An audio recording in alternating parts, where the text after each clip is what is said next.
bienvenue à l'écoute de l'émission hebdomadaire de VO Afrique, le monde au féminin.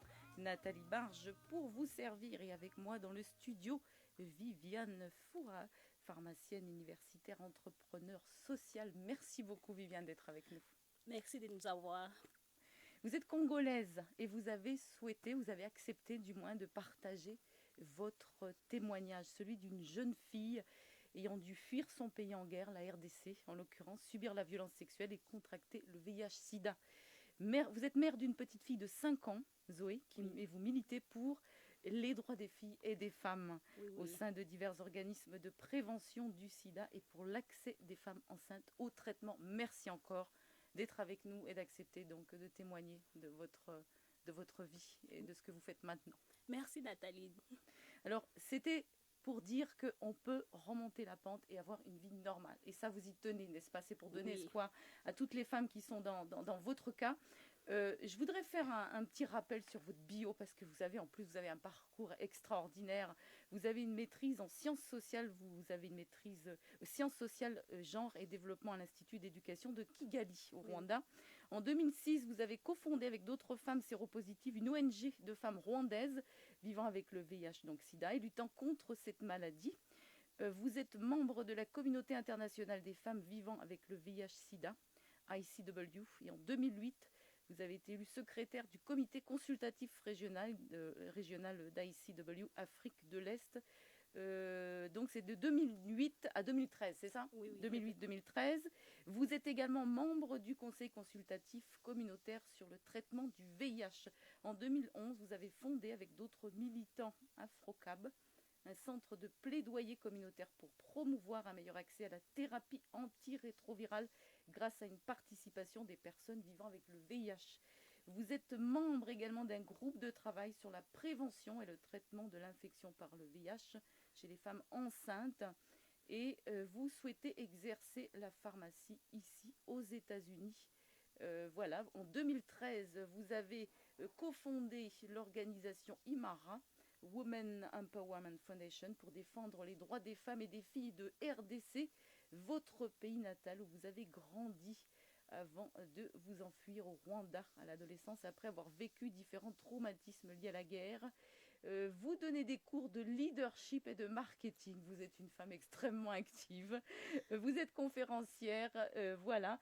Et on va parler de Imara Social Enterprise, ISI. Ça, c'est votre dernière création, j'imagine.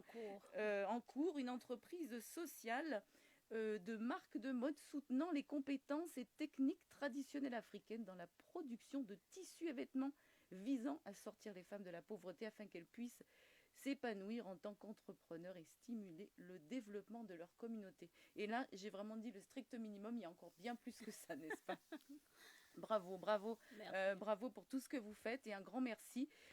Viviane, brièvement, est-ce qu'on peut revenir en arrière sur ce passé douloureux que vous avez surmonté? Qu'est-ce qui vous est arrivé? Oui, je suis née en 1982 au Congo. Donc, de 1982 à 1996, j'ai eu une enfance paisible et mes parents étaient des entrepreneurs qui ont commencé un business de rien.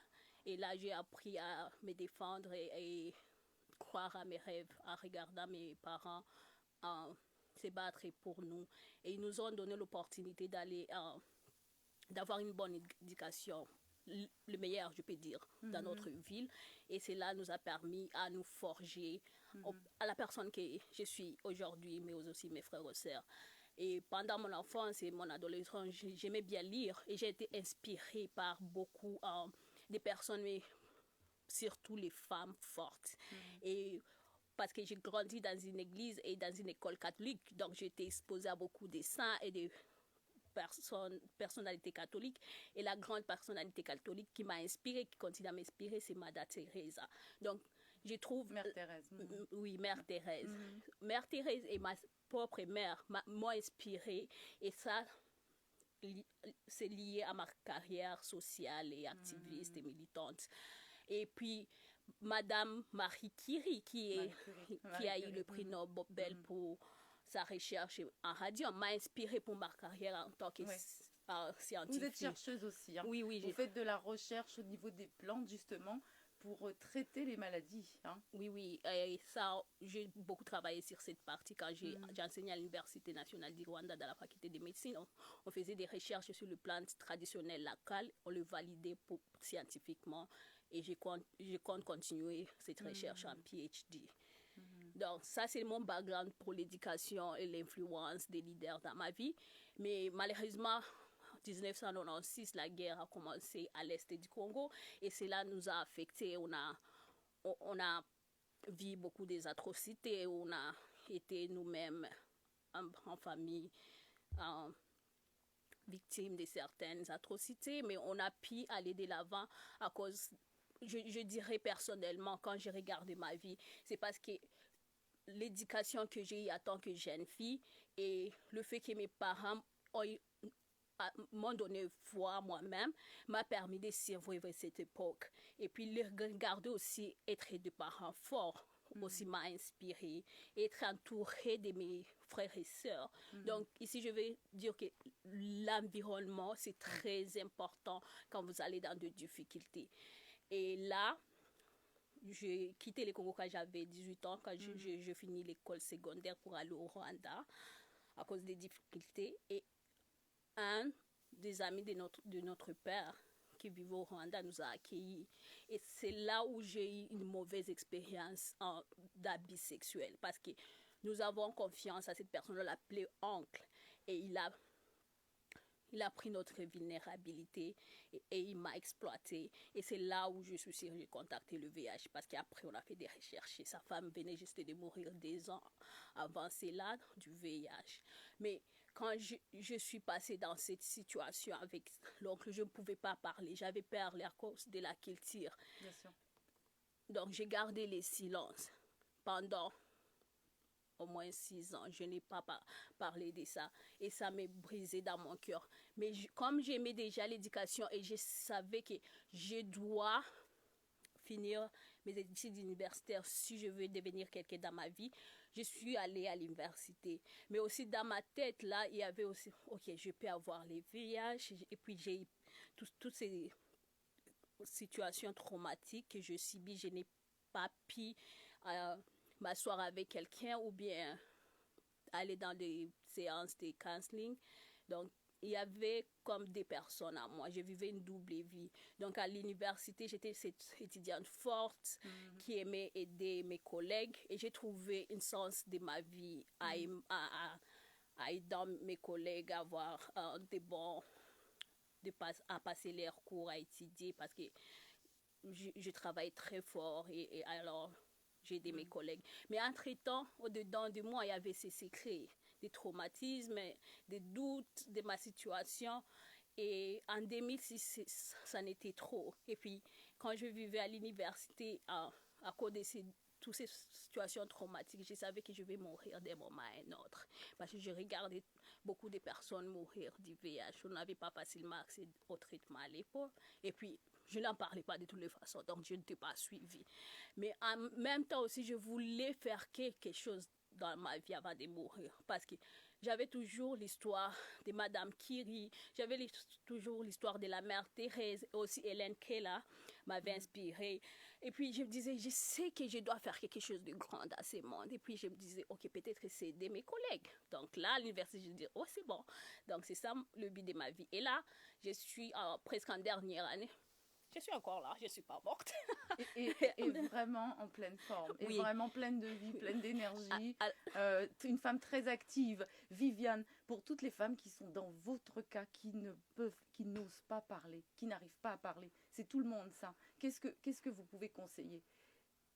La première chose, ce n'est pas facile de parler en public de ta situation. C'est de trouver une personne à qui tu peux te confier parce que le silence tue. Le silence tue. Je gardé silence pendant longtemps. Ce qui s'est passé en 2006, j'ai eu une dépression très forte.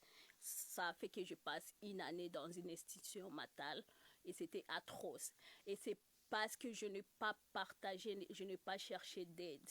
Vous croyez que vous alliez le surmonter toute seule et vous avez besoin d'aide forcément. Oui. Et quelle est la première personne à qui vous avez annoncé cela, à qui vous avez dit la vérité, ce qui s'était passé? C'est à un médecin à l'hôpital universitaire. Maintenant, ce qui s'est passé quand j'étudiais à l'école, à l'école de pharmacie, on avait des cours physiologiques sur la santé et puis des cours étiologiques sur les problèmes de santé. Et tout le temps qu'on allait sur le thème du VIH, je me rappelle des 3 grands symptômes que j'ai développés.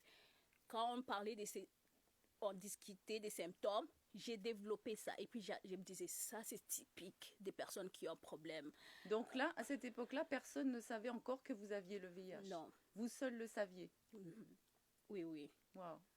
Vous l'avez gardé pour vous? Et pour moi-même, parce que j'avais peur, j'avais honte. À cause, je voyais comment la société traitait les autres personnes qui venaient. Et puis, finalement, j'allais régulièrement à l'hôpital, on traitait les symptômes. Finalement, en 2006, ce jeune médecin m'a demandé tu es sous traitement. Et cette fois-ci, je suis allée juste pour hystère gastrique. Je disais, ok, je commençais à parler de mes traitements d'asthme. Non, traitement VIH. Et je disais, non, je n'ai pas de VIH. Tu es sûr? Ton profil ici montre c'est un cas typique de VIH. Et puis, il a fait les tests là. Et c'est à partir de là que vous avez commencé à parler. Vous avez pu dire que vous avez été victime d'abus sexuels. Exact. Pendant que j'étais à l'hôpital.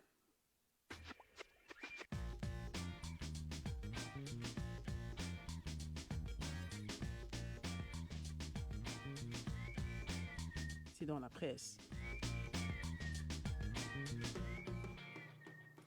L'État de Rio au Brésil a promulgué une loi contre les publicités sexistes qui prévoit de lourdes amendes contre les marques dont la publicité comporterait du contenu misogyne, sexiste ou stimulant la violence sexuelle.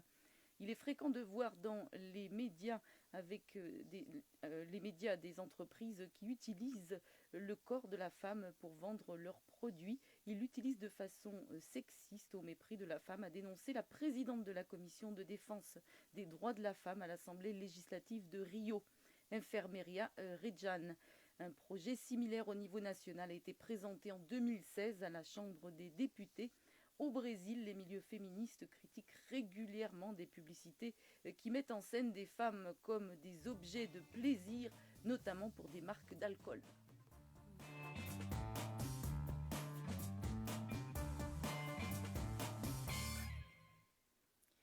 Viviane, encore un grand merci pour ce témoignage. Je sais que c'est pour vous une épreuve, même d'en parler. Est-ce que c'est la première fois que vous en parlez à la radio? À la radio, non, j'ai pu parler à la radio Rwanda quand on a commencé notre organisation de femmes au Rwanda pour lutter contre le VIH. On a pu faire des plaidoiries. Et je me rappelle, on est allé à la radio une fois et puis des presses écrites et les médias sociaux aussi. Alors aujourd'hui, vous vous battez vraiment pour que des traitements soient accessibles aux femmes, surtout aux femmes enceintes. Et ce combat, vous le menez ici aux États-Unis, où vous êtes finalement en sécurité avec votre petite fille. Et donc, ce combat, il se mène de quelle manière? Est-ce que vous êtes sans arrêt à droite, à gauche, dans toutes ces associations j'ai un petit peu du mal à voir comment, en plus avec votre petite fille, là, vous êtes mère célibataire. Ça, c'est encore autre chose. Hein. Vous avez vraiment aussi subi ce regard, j'imagine, de la mère célibataire. Donc comment on arrive à mener tous ces combats-là en même temps, après ce que vous avez vécu? Je trouve que je suis une bonne stratégiste. Oui. C'est que certainement. Et j'apprends à partir de mes expériences et les expériences des personnes qui m'entourent. Et surtout, j'apprends à partir des personnes qui ont mené un combat ou bien qui ont arrivé à atteindre un objectif que j'ai. Donc, ce que je fais, j'ai commencé d'abord à être impliquée localement quand je vivais au Rwanda. Et cela, ça m'a donné beaucoup d'expérience à travailler au niveau des communautés, aussi à collaborer avec les organisations internationales et nationales, mais aussi avec des organisations onusiennes. Et là, j'ai compris comment fonctionne le monde des organisations non gouvernementales. Donc, venant ici, et en même temps, au Rwanda, comme j'étais avec la communauté internationale des femmes vivant avec le VIH, j'ai pu participer à établir la communauté à l'est de l'Afrique. Donc, j'ai pu voir comment est-ce que vous pouvez être établi dans un pays et organiser un groupe dans un autre pays et faire le programme de mentorship et de coaching et les gens sur terrain vont implémenter. C'est bon, implémenter en français. Oui, c'est pas Mettre vraiment... en action. C'est mettre en marche. Mettre en marche. Et c'est comme ça que j'ai appris. C'est en faisant que j'ai appris. C'est que maintenant, je commence à refaire pour le Congo. Donc, j'ai d'abord appris à partir du Rwanda et de l'Organisation internationale de l'Est-Afrique. Et maintenant, ce que je fais maintenant, j'organise un plan stratégique. Nous sélectionnons des gens sur terrain, comme pratiquement sur le Congo, là où nous voulons faire notre impact à ce moment. Nous les formons en ligne. Et c'est à partir de là que je me suis... moi-même, j'ai été formée pour être capable de former d'autres personnes en leadership. Donc, les formons en ligne, nous partageons notre vision avec eux. Ils les prennent comme c'est un IP. Là, maintenant, avec l'équipe, nous travaillons ensemble. La partie que je fais beaucoup, c'est le plaidoyer, la formation et écrire des projets. Et puis, l'équipe au Congo va faire mettre en marche sur place. Et puis, ensemble, on va faire l'évaluation, si ça marche, et puis on ajuste. Beau projet, un beau projet. Parole de femme.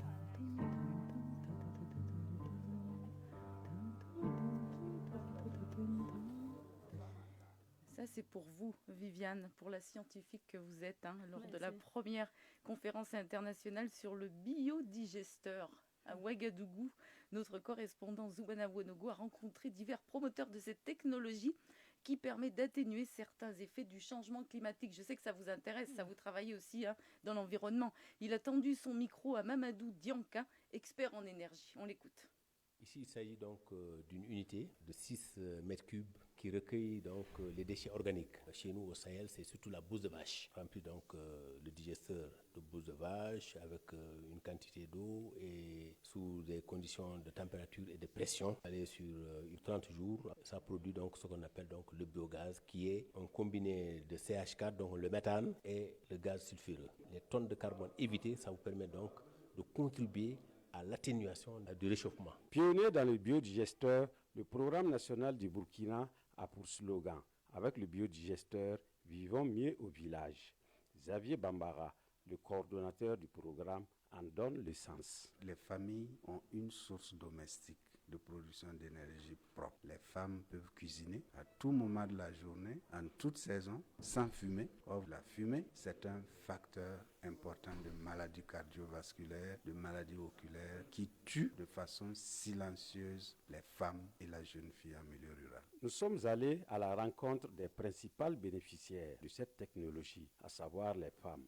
Écoutons Rekiatou Kabouri. Le biodigesteur change positivement la vie d'une femme dans la mesure où ça réduit les longues distances pour aller chercher du bois. Nous avons aussi des problèmes respiratoires. Le biodigesteur contribue à réduire cela. La préparation avec du bois dans la cuisine traîne. La fumée dans les yeux et l'odeur que ça dégage, les risques de brûlure. Béatrice Komi embouche la même trompette des avantages du biodigesteur pour les femmes en milieu rural. La bouse de vache qui traîne dans les cours là, si on ramasse ça, met dans le biodigesteur, bon, la cour devient propre et puis bon, on n'a plus besoin d'aller chercher du bois, on prend moins de risques. Ça rend la femme aussi propre parce qu'elle ne se salit plus dans la cuisine. Zoumana Wonogo, Ouagadougou, VOA Afrique.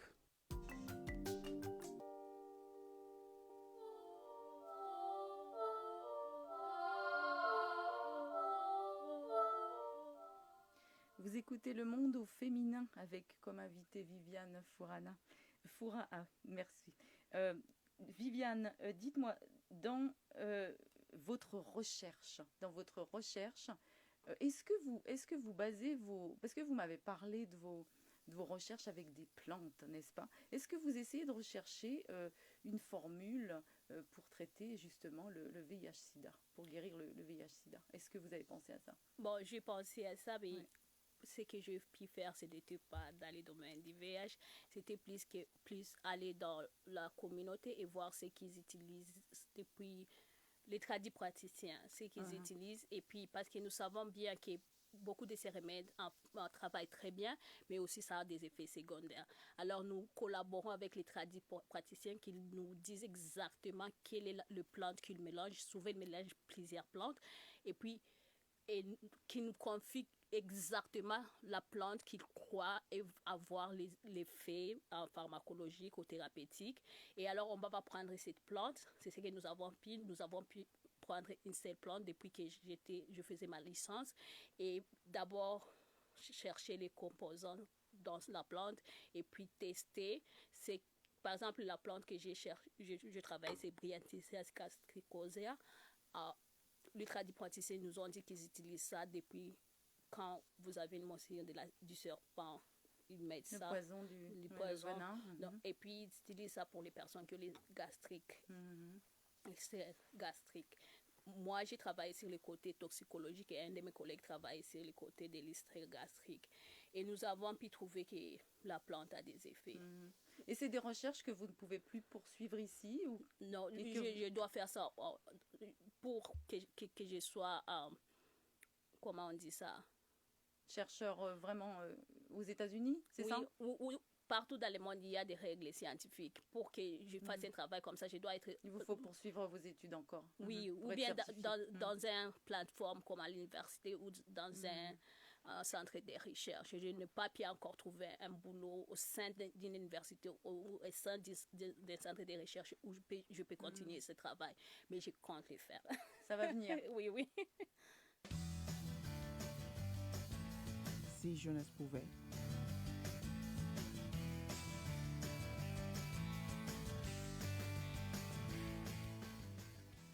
Vous écoutez Le Monde au féminin et ce sera notre dernier reportage. Plusieurs personnes handicapées vivent dans les sites de réfugiés à Difa, au Niger, du fait des attaques de Boko Haram. Notre correspondant Abdul Razak Idrissa est allé à la rencontre de Souweba, une adolescente de 14 ans qui a fui le Nigeria voisin en 2015 pour prendre refuge en périphérie de cette ville nigérienne à 4 km de la frontière. J'ai arrêté d'aller à l'école parce qu'elle n'est plus près de chez moi, mais aussi parce que mon vélo est régulièrement en panne. Sinon, je veux bien y aller. Avec cette situation de quasi-oisiveté, Souweba veut s'occuper. Elle entend, si jamais elle a les moyens, mener des activités génératrices de revenus.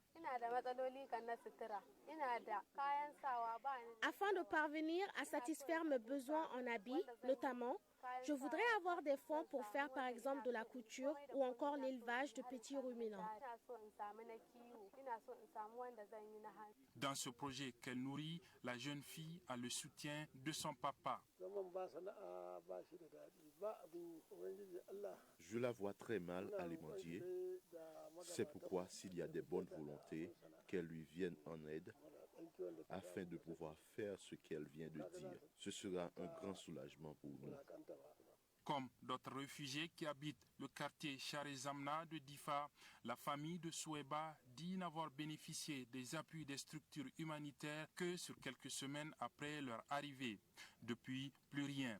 La mère de Souweba est alors obligée parfois d'aller cueillir en brousse des fruits qu'elle revendra pour acheter de quoi manger pour elle, son mari et leur enfant. Abdul Razak Idrissa pour VOA Afrique. Et oui, et si la jeunesse pouvait.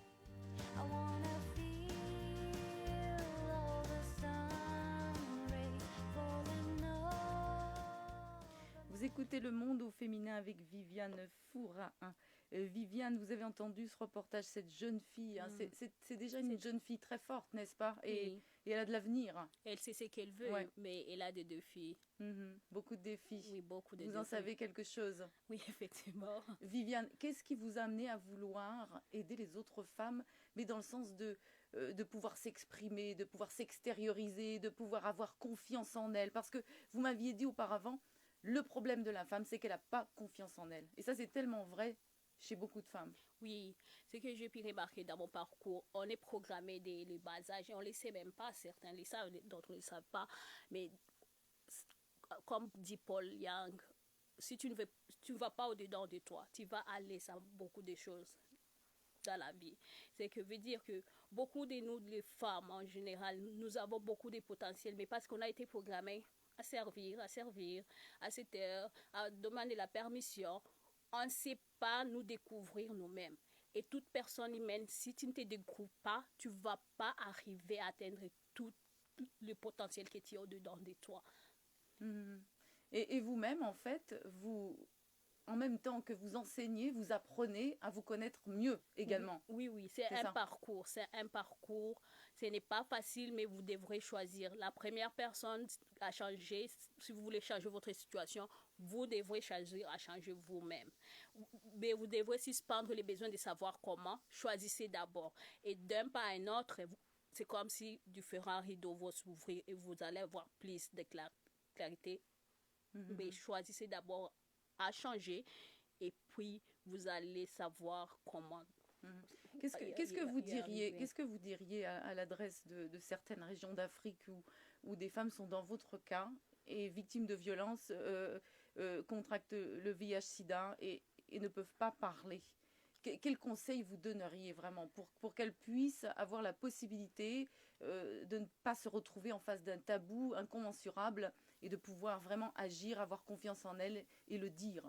Oui, pour les femmes qui sont dans cette situation-là à ces moments, si elles m'attendent, si elles nous attendent, elles ne veulent pas prendre elles ne vont pas changer parce que personnellement, je savais beaucoup d'informations, j'avais beaucoup d'informations, mais c'est surtout la communauté. La communauté, si c'est changer de comportement. Aussi les professionnels, que ce soit les professionnels de santé, que ce soit les professionnels dans les organisations qui viennent aider ces femmes. Ils doivent changer l'approche. Ils ne doivent pas commencer à penser pour les bénéficiaires, pour les femmes. Ils doivent aller parler à ces femmes. Par exemple, moi personnellement, si par exemple à l'université, à l'hôpital, quelqu'un pouvait bien tirer l'attention 2 ou 3 ans avant, il pouvait voir j'ai un problème sérieux que je n'arrive pas à dire. C'est un travail holistique et ça implique tout le monde. Parce que vous étiez jeune en plus, c'est ça? Oui, et vous êtes terrifié, vous avez peur et vous avez une façon de penser, vous avez été programmé de penser de cette façon. Donc en dehors de cette façon, s'il y a eu des défis comme il y a eu, tu ne sais pas comment faire. On dit qu'il faut aller à l'école, il faut bien travailler, avoir un diplôme et trouver du travail, full stop, un bon mari. On ne te dit pas qu'un jour tu seras abusé sexuellement. On ne te dit pas qu'un jour tu auras des problèmes de santé, tu auras quitté ton pays.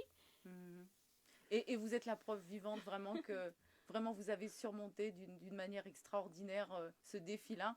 Et de nombreuses femmes font également la même chose que vous. Oui, il y a beaucoup de femmes, ces femmes nous ont inspirées, ces femmes nous ont tenues par la main. Donc ici aussi, comme je disais, c'est nous tous dans la communauté qui devons aider la femme vulnérable à ces moments. Si ce n'était pas des femmes, par exemple, quand je faisais ma thérapie, si ce n'était pas cette infirmière et cette autre femme sociale qui m'ont aidé à avoir confiance en moi-même, je ne pouvais pas joindre l'organisation et commencer avec elle. Donc nous tous, nous devons nous impliquer dans cette combat. Comme vous êtes là dans le média, vous nous donnez les plateformes pour exprimer dans nos propres mots ce que nous expérimentons. Ceux qui sont en charge de faire les politiques du pays, ils doivent considérer et respecter cette femme-là et aller l'écouter avant de faire des législations, changer faire le budget même national. Donc à tous les niveaux, ils doivent avoir des personnes conscientes et prêtes à respecter la femme et à la parler. Et nous sommes partout dans la famille, à l'école. Parce que vous, la chance que vous avez eue finalement, c'est de pouvoir avoir accès au traitement, ce qui n'est pas forcément donné à tout le monde, tout dépend des régions, des pays. Donc cet accès vraiment au traitement est important. Très important, parce que comme de plus en plus de pays prennent en charge les femmes enceintes qui ont contracté le sida, des femmes enceintes séropositives, mais ce n'est peut-être pas le cas. Encore une fois, on a peut-être une femme qui est dans ce cas-là, elle ne le sait même pas elle-même. Ou pas encore, ou elle le sait et elle n'ose pas le dire. Ou bien elle a peur d'aller à l'hôpital parce qu'il y aura les problèmes de discrimination. Elle ne sait pas comment elle va être reçue. Oui. Viviane, un grand merci pour votre témoignage, vraiment. Merci. Et merci pour tout ce que vous faites. Je vous en prie, nous les faisons ensemble. Merci, et je remercie Georges Léonard Sagno à la production, ainsi que Wagner Robert et bien sûr nos très chers auditeurs, nos très chères auditrices. À très bientôt, au revoir. Arrête.